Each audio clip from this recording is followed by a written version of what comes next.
The Grass League is a unique golf league where players compete on lighted par 3 courses in team-based formats. This weekend, the season opener was held at the Grass Clippings Open, presented by Gila River Resorts and Casinos, which took place under the lights in Tempe, Arizona.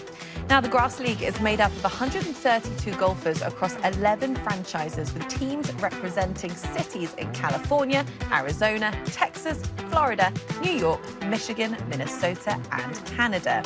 Now, the league consists of all par 3 golf tournaments, which they call high-stakes par 3 golf, with open participation for rising amateurs and seasoned pros. The weekend concluded under the lights at the Grass Clippings Rolling Hills course in Tempe, one of the few lighted courses in the US. The event was a 36-hole, two-person scramble. All 11 franchises were represented, with 6 teams of 2 who were decided by a draft earlier in the week.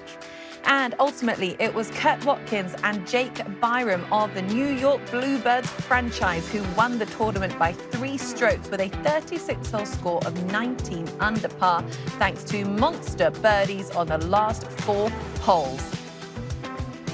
And how about that? This is what it is all about: the celebrations, the great reactions, and I'm sure a fun night that ensued following the victory. So with that, I'm so pleased to welcome in the champions, Kurt and Jake. A big congrats on the victory with the New York Bluebirds. I'm sure that was such a thrill. You had such a brilliant finish, birdieing the last 4 holes between you. Take us through the winning moments and kind of just how exciting that was for both of you. Kurt, coming to you first. Yeah, you bet. We're a couple working stiffs, right? So we're a couple amateurs. We compete. It's what we love to do in golf, and we've been playing golf for our entire lives. So just to get out there and be on that stage, which we don't get to do very often, was just a blast. And then to be able to perform was just icing on the cake. Jake, you had some extreme weather out there in Scottsdale towards the end of the Sunday. I know you guys had finished a little bit earlier, but how did that sort of add to the drama? Because that wind and the rain, it was howling. Yeah, I'm not much of a leaderboard checker when I know that we're in a contending spot like that. Kurt and I got up to number 13, and that wind started to pick up a lot, and we had a really good round going. I knew that's something we needed to make a run at it. So it was brutal, though. That wind really picked up. How tough is the competition out there in the Grass League when you're coming down that final stretch? Did it feel like the pressure was really starting to build? Yeah. All these guys out here are great players. Anywhere from being in insurance like I am, or you're out there PGA Tour caddies and mini tour players alike. You know that anyone is capable in going out shooting 12 under. And, we took it. We took the pressure in a great way and went out there, and it was just, the birdies were on our side that day. Kurt, for someone who has never watched the Grass League, how would you describe it to them? Because it is such a cool experience. It's a proper party vibe. There's open bars and there's lots of loud music and people having a great time. If someone had never seen it, how would you explain it? Yeah, the guys over at Rolling Hills Grass Clippings have done an incredible job of just remaking this golf course. They add to the lights, which, it's probably one of the tougher tee times to get in the valley, especially when we start to get a little bit hotter here. But, going out to the Grass League, the concept was there. They pair it with live music in an event. I've never been to a live event. I've had friends that have, and they said it's just kind of a blast. We have something, obviously, you guys know very well, the Waste Management Open, which is basically a party on grass, too.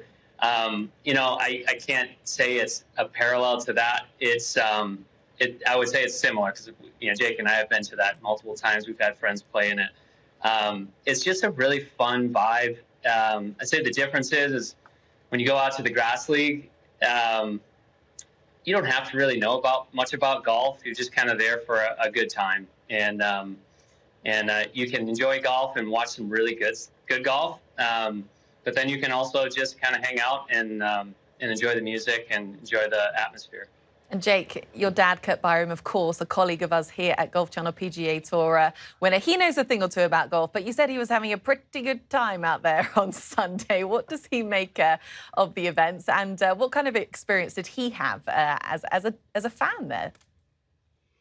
Yeah, he had no expectations to go out there until I talked to him the morning of Saturday and said that we had a decent round the day before, and he's never been out to grass clippings. So he said, you know what, why not? I'll go out there and check it out. You guys, we'll go out and watch you on the back nine. So when he showed up out there and he saw, fully built out tents, music blasting, beer gardens, you name it, people out there watching. I think he realized that this wasn't just a go and dink it around par 3 golf course little tournament. It was more of a bigger deal than that. And then when those birdies started dropping, I think he started getting into that dad mode, wanting us to win the thing. I saw him on 18 when we came up. I didn't know exactly what we needed to do on 18, but I could just tell in my dad's eyes. He was so excited, so stoked. He was. I would say that's one of his top 5 moments of my entire golf career that he watched me play. Going out and watching Kurt and I go seal the deal over there.